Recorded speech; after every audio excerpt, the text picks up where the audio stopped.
điện nè. Ở đây nói in nó phải phượt nè. Ta nói chào này gì thế đó. Giờ nó mua rồi nè. Đó bà, chị ta. Chị ta bà. Nó chị ta tao. Cho cái tay tôi đi tia.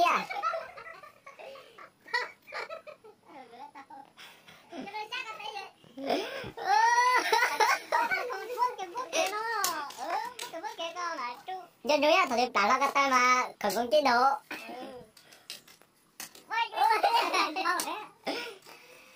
Chị cho chắc chắn nha, nó chị cho ta nha. Sợ ta rồi á.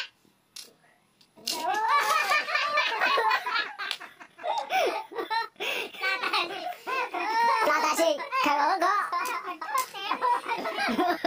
Sao ta trưa đâu? Cái gì thôi. Cái đó đấy. Mày thấy à, cửa khói.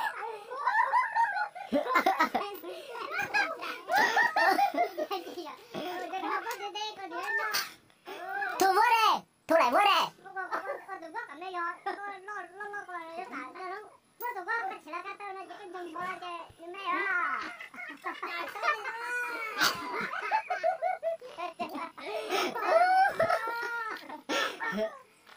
Tụi này gì ra lật cha đó.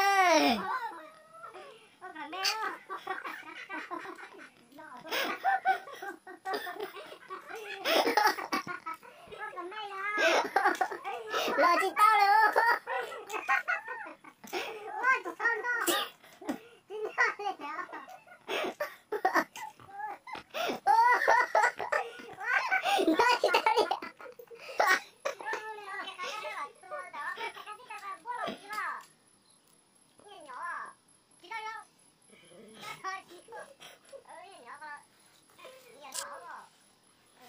Chị tao cả ta chị á.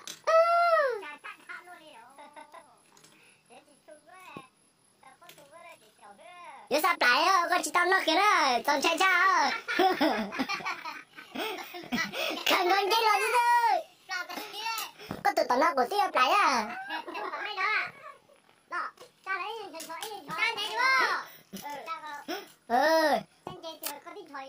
Cho cái tay nó ra, dễ gu.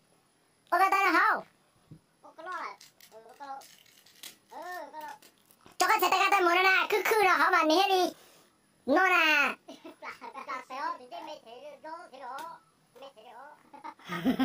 Chị tao là đại sứ. Là chị tao ra con chị tao. Tôi cắt chụp chị tao đi hả? Cầm đi. Cha bữa sao chị tao. Nó, có thể cắt tay. Có thể cắt tay đâu nè.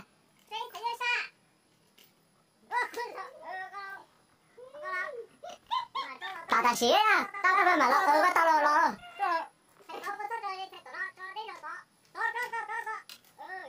Nó sao tao nói lại. Ôi chị ta tuổi kìa, con chị tao kìa.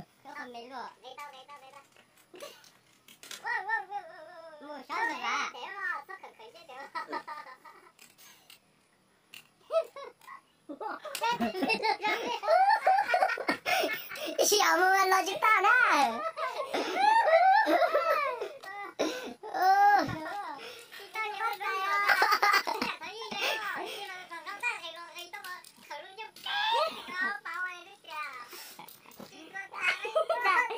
Bà bả cho khởi chứ để ra ra lên tiền bà. Ôi chị đó, tao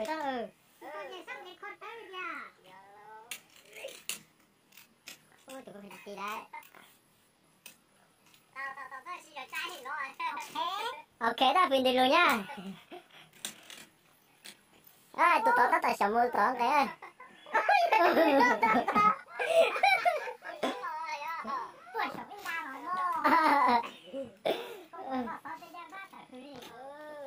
Jangan barang kalau cahon dia teh, jangan itu di filmnya di lot cah. Ane nama ni tak tahu mula, pesawat. thằng con ta có tiếc quay ta khỏi mày thì bông ta lại bông ra lại cho nó thương quá rồi quá ta tổng một có mà trong người thế đâu con đây tôi nó con chỉ xíu rồi mà đã thay tụi nó tao xấu nè tụi thôi lúc chạy đấy nha tôi chưa ra tôi chưa phiền đi lôi sao phiền nhá cô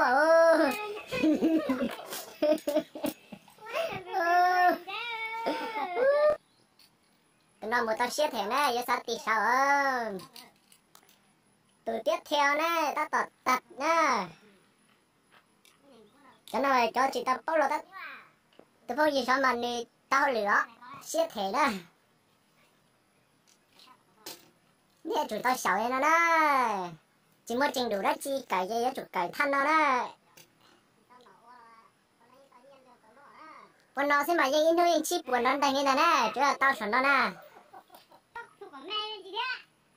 có tôi sợ chuyện lo đấy đó giờ tao hồi lửa giờ một tao xếp cái đó chỉ ra tuần này một tao sợ con lên lo vui rồi nó sợ con một tao cho bạn lo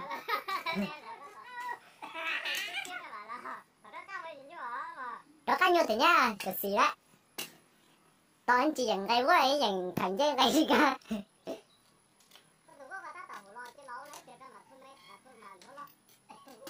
con tụi có thể cái tay có thích chạy thì thế có tay có thắt khi nó mô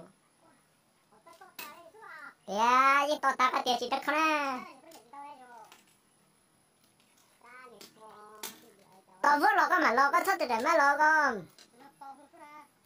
cứ lo cái này trên chứ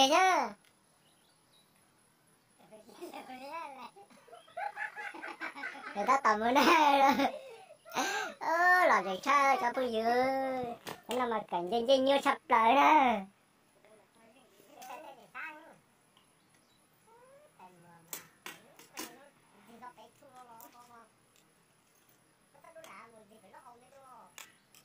và cả tay đấy vừa tao tôi mệt hàng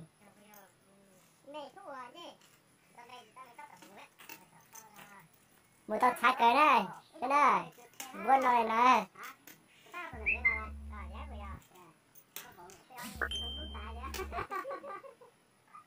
tao nó những cái đó lò nó giờ nó thứ vươn mệt thành coi chị ta chọn sai rồi ta chết tiêu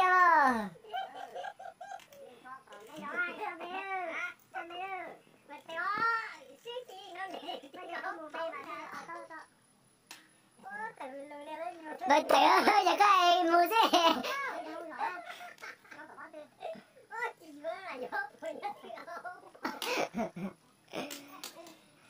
nhân gì có tính nhưng mà chị tao cưới tao xấu rồi đi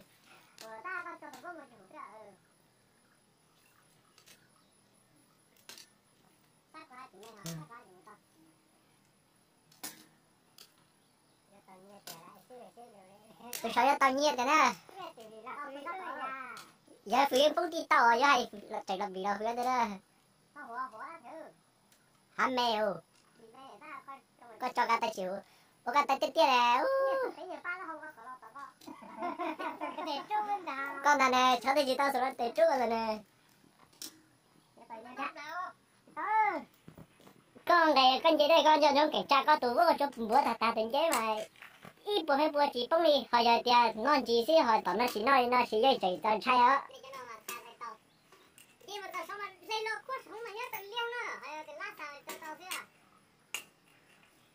can dai mà nhá tạo là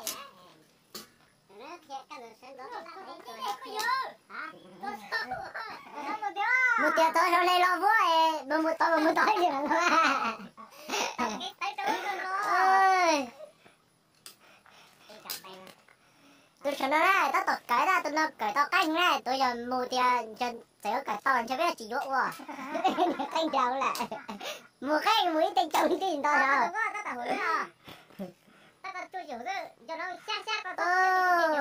là để thực tế cho nó cảnh trên chứ sao luật sao chứ nó có tay bỏ hết anh cha đó tôi đã nói anh cha xí phư tôi ta tạc kia cho tôi mà tôi để tôi tài trên chơi đó tôi sợ mà người ta này đó chụp đi chụp tí một tí đó.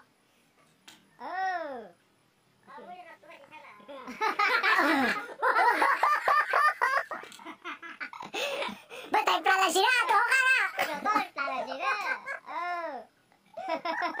Bây tay lo luôn.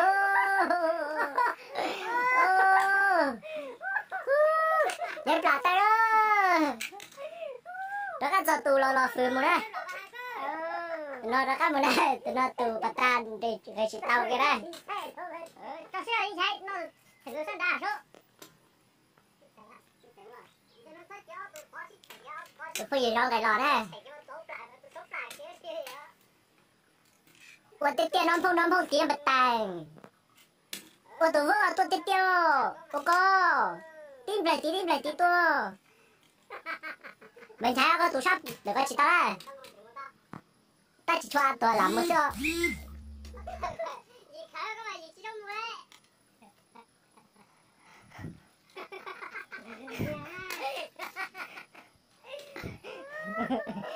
Vậy nó lo hai cảnh tôi phụ cha nhau làm chi à.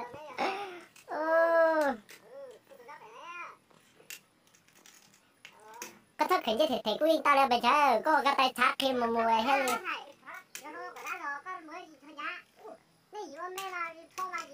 có tôi ai chà mà lá tao lo chơi cho tôi mà tôi thề sống chơi nó tao tao cho nó còn lấy nuôi tao bếp bùa đó sắp lại đó mười tiền mày nhảy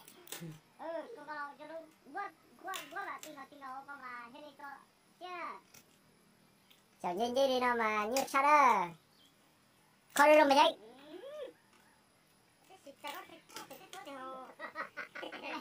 thôi rồi sao mười tiền có lo có chim mù lo còn nó chỉ có à tôi sang đây nhảy chạy lọt đây là không đâu mô vậy là vậy để làm cái đấy á nhất là dạ một thay rồi tỏ chuyên tỏ na phai phong chơi nhất tới cô còn bây giờ thôi tao mà dạy tôi nè đi lấy cái dài mà một đô lô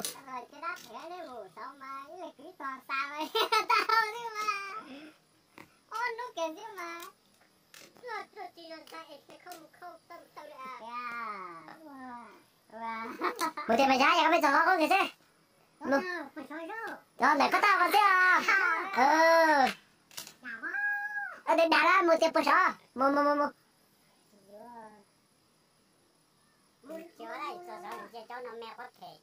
mẹ sẽ theo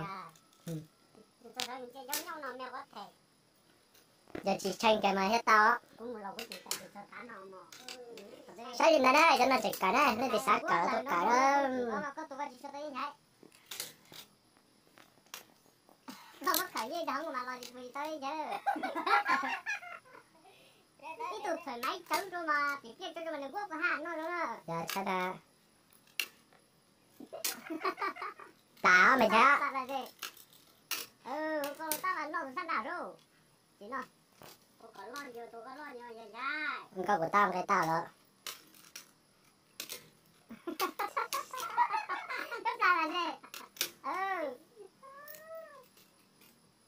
cảnh như cha đó bây giờ nó muốn nếu có mà thầy sát đá mù nó được thầy phải nói rồi gì hả thầy phải nói rồi rồi họ tao là thầy sát béo đó là thầy sát đá này tôi không nhớ nó mà thầy sát đá nó rồi thầy cũng là những con nó của ba bị tao tam một tí đồng một thế nè